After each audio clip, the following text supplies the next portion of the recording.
Stem cell therapy has been widely reported as a permission treatment for many diseases, and the cell sheet techniques have been developed in order to improve the cell's retention and survival within the target tissue.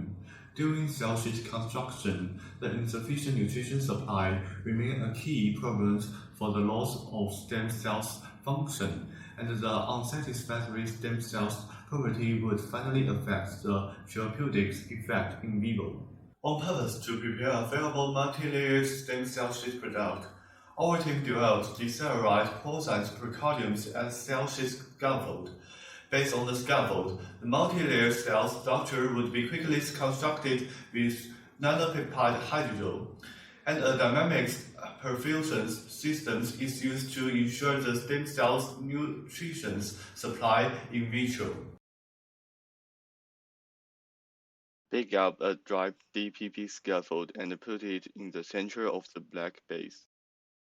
Put the white tension rings on the DPP scaffold and fix it in the tissue carrier. Ensure the DPP scaffold is totally fixed in the tissue carrier.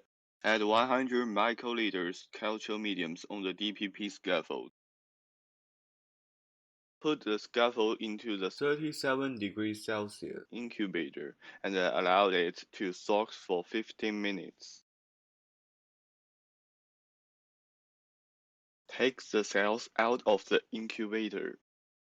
Remove the culture mediums from the culture dish.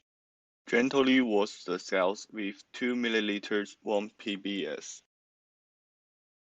Remove all PBS from the culture dish.